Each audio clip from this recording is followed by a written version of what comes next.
Salam multimedia. Mari kita lanjutkan pembahasan yang tadi sempat tertunda. Kita akan menjelaskan mengenai Cognitive Information Processing, bagaimana informasi diproses dalam otak kita mirip dengan apa yang dilakukan dalam sebuah kamera digital.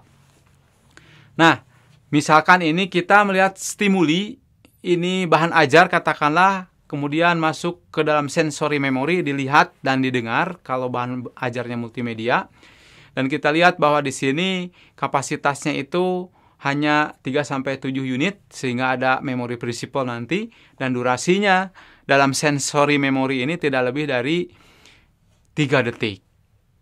Ya, oleh karena itu gambar dalam sebuah slide setiap saat yang jadi fokus jangan lebih dari 6 unit ya, karena kemampuan memori kita tidak banyak.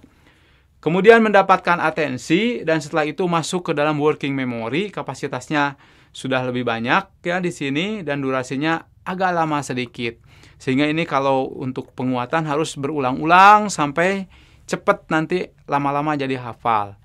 Saat ini diulang-ulang, maka kita akan menatanya dengan melihat dulu apa sih yang ada di long term memory kita. Ini biasanya kalau ingatannya masih baik, ini kurang lebih akan ada seumur hidup, kecuali udah pikun ya, itu udah rusak memorinya.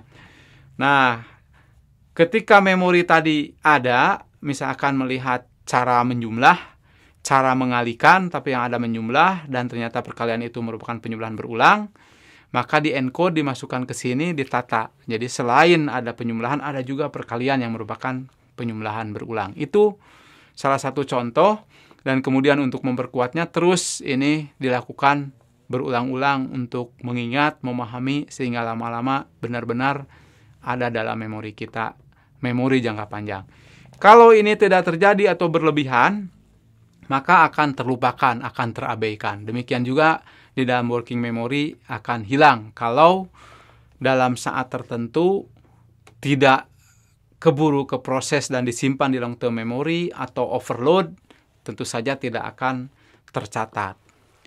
Dan hal yang paling penting di sini adalah implikasi dari teori kognitivisme ini, diciptakanlah puluhan kiat pembelajaran dengan teknologi multimedia yang kita bahas selanjutnya di kuliah ini.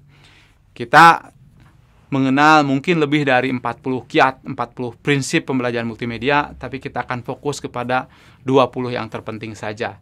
Di sini kita tampilkan sekilas ya, nanti akan kita bahas lebih lanjut di segmen-segmen selanjutnya.